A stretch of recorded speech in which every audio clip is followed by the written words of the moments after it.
The presenter will be Samir Dayal Singh, CEO humblx. humblx is focused on building intelligent healthcare experiences through digital innovation and technology-led healthcare transformation. I request Samir Dayal Singh to please come over. Hello, everyone. I hope everyone had a good lunch and such a nice conversation day today. So my name is Samir, and we work for humblx. humblx is a frontline workforce management tool.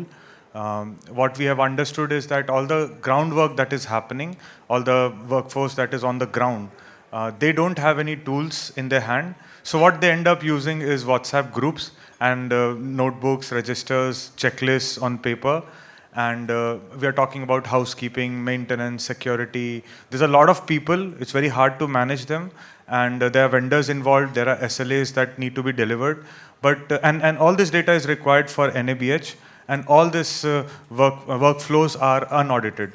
So to bring real-time visibility to the Chief Operating Officer, we are trying to build a hospital operating system, promising about 30 products in the line as workflows. We work with KIMS, we work KIMS, Trivandrum and Nagarcoil. We work with SP Medifort. We work with Gangaram and AVM Hospital, and also recently we started working with Yatharth, which is a public company. So hospital is, somebody told me, ki hospital is like a hotel with medical facilities. I kind of disagree because it's very intense chaos, and I think many of us are losing hair. I'm 32 and losing so much hair. But yeah, so in hospital, what we want to know is like one of the challenges that the patient is facing is that patient understand that the response will, there will be issues that will happen in the service. But how fast is the response and whether somebody is listening or not? These are the things based on which a patient is judging the hospital. So patients see issues in rooms, washroom, food trays, lying corridors, have waste lying around, spillage will be there, staff will misbehave with someone, and there will be delays in discharge, and all kinds of issues will happen. But who's listening and how fast?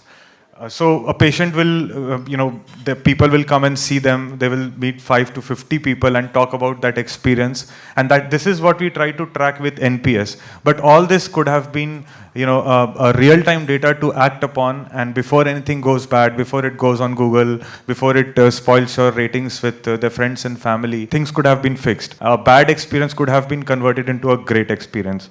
So, like for this patient, an immediate, whenever they check in, we could have asked, what do you need? We could pre-discharge, we could have taken a feedback. Post-discharge, we could have taken a feedback. But as a software engineer coming from QSAT, trying to understand this industry, working here for last 6-7 years, what I've understood that there is some systems which are system of records, and there are some systems which are systems of decisions. EMR, EHR, HIS, everybody had done a good job in being good systems of records and good systems of decision. But for the industry to transform, the next step is to become a system of activity, where real-time data is being tracked, real-time staff monitoring is possible. And this is only possible by mobile technologies, where ground staff is doing their work as per the workflows, SOPs defined, and they keep logging their work, whatever they are doing, and the management could monitor them. So this is the layer between ground workforce and top management that is missing, and that is what we are catering to. So WhatsApp, so as a result, people have smartphones. So as a result of HIS not solving the problem for that ground workforce, there is a gap in between which is being filled by WhatsApp. But WhatsApp is a communication tool. It's not a documentation tool. So that's why everybody is a part of 5 to 50 WhatsApp groups. Whoever is in the operation side, they know what I'm talking about.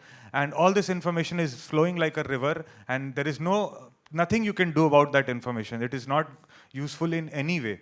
And all this was actually important for compliances, internal monitoring, follow-ups, and everything.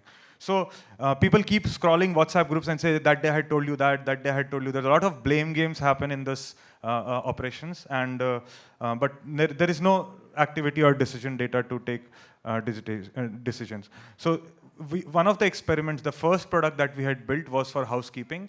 We saw that there is paper checklist in the washroom, and people are going and signing, the supervisors are signing all the checklists at once.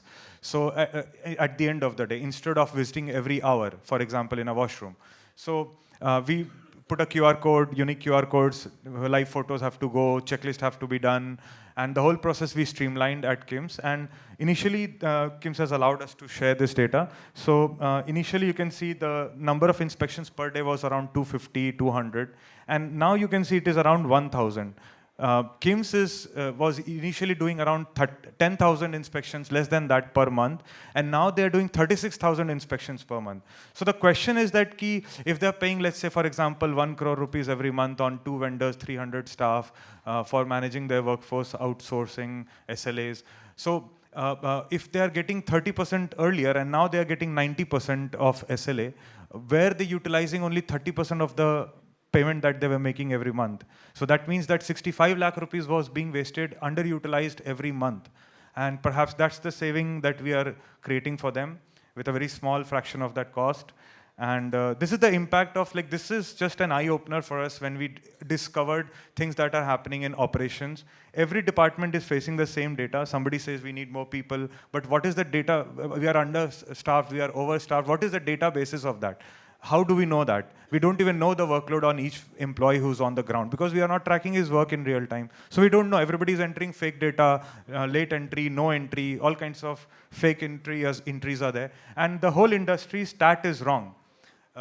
As long as the TAT is being logged into a computer, I'm a plumber, I'll go and fix that issue, but I cannot keep fixing an issue and walking 5 minutes to the computer to enter that. I'll keep it in my notebook. At the end of the day, I will enter in the computer or I will not do it at all. So TAT is very hard to track in real time, and because of computer-based previous generation systems, and that is again one thing that we are solving. So as long as we don't have reliable data, the top management, the COO, and everyone below that hierarchy cannot demand answers. They can't demand accountability because you don't have the data to back that claim or any concern. You can't promote also. So all kinds of issues are there. People are informing electrical issues, plumbing issues in WhatsApp group, and I forget how many issues I have informed. And then people will keep following up. Blame games will happen. But all these problems we solve in the system. And whenever there is a 12 crore annual budget for housekeeping, a 30 crore annual budget will be there for maintenance. So it's even a bigger problem, a bigger budget problem. And when we were looking at the, Yatharth is a public company, we were looking at the financials that they had filed last year. And we found that around 35, and same with 2-3 other such hospitals in India, we saw that they are spending around 35 to 55% of their workforce, of their monthly operating expenses on managing these manpowers and all these ground workforce and these processes which are connected, which we are targeting to solve with our hospital operating system that we are building for the chief operating officer. So it's a huge expense that is going unaudited. So yeah, most of the things are non-billable service. Like, we don't bill the patient for housekeeping staff. We don't bill them for security staff. We don't bill them for fire and safety, infection control, incidents management, quality feedback management. All those things, we are not billing them separately for that. And these are the services that is where we have brought the patient, we have spent a lot of money in bringing them in, but are we having the infrastructure, the digital infrastructure to serve them well? That is the question we are trying to answer here. And so the question to the industry is that how much money we are spending on serving that patient. After having spent money on bringing them in, what percentage are we spending on serving them well at a world-class level? So we are bringing a lot of standardization in the industry. Yeah, and many people will say that we can build a software, but everybody in the industry has realized that such infrastructure, core process softwares cannot be wipe-coded. Small things can be. No IT team will do an R&D. No IT team will go and install the app in the phone of the housekeeping staff. They don't even have time to take calls. The turnaround time is anything between 4 hours to 24 hours, even 48 hours. So you need hand-holding support for blue-collar, gray-collar workforce, and that is where we are unique. And so we take care of your staff so that there is no IT burden. So these are some of the impacts that we have done. 116 hours, the TAT for maintenance decreased to 2.79 hours. Earlier, KIMS was collecting 110 monthly feedbacks which were actionable. Now they are collecting 3,400 feedback through multiple channels and taking actions on all of them. And again, same for the housekeeping inspections also. So these are 6 small improvements that we have seen, but this is like a crazy one. We always used to think that AVM, Tuticorin is like a tier 3 city, is our favorite client. But they last year reported that they increased their profits profits from 2 crores to 7 crores. For 2-3 years, it was the same. Oh. So, 2-3 years, it was the same, but then it jumped. So, for the first time, we saw that operational excellence and quality management has impacted the word of mouth impact on the patient. When all the services are prompt, people go and talk about it. And first time we got numbers to it. That yes, suddenly there was no other systemic change in the, yes, some top management people had changed, but mostly it was the software that was the systemic change into this process. Yeah, so now it is time for building the system of activity, and 60% of Google, we did a small analysis on the Google reviews, the comments. So all the good feedback and the bad feedback, 30% of them are coming on maintenance, upkeep and hygiene. 30% of them are coming on staff behavior and patient interaction with the patient, and remaining 40% is talking about doctors, parking, security, all kinds of things. So the 60% of the impact that is visible from Gemini, Google Maps, is actually not at all, doesn't have to do anything with medicine. That was surprising for us. And yeah, so these are the products we are building: housekeeping, facility maintenance, feedback and quality management, service desk, asset management, energy utility, incidents management. Discharge process is a very painful process. There is discharge in housekeeping also, porter, patient, fire and safety, infection control. Then there are like few other products that we are working on. So yeah, it's a list of 30 products that we are promising the industry, that all these modules will be in one platform, and all these modules will deeply integrate and talk to each other, facilitating inter-department communication, which is very crucial. So yeah, so that whenever you have a blame game within your team, whenever a MIS meeting is not fruitful, whenever there is argument between the departments, or it is too late to make to pass on an information, every time you are helpless, that in operations, that is when you remember us. And yeah, thank you.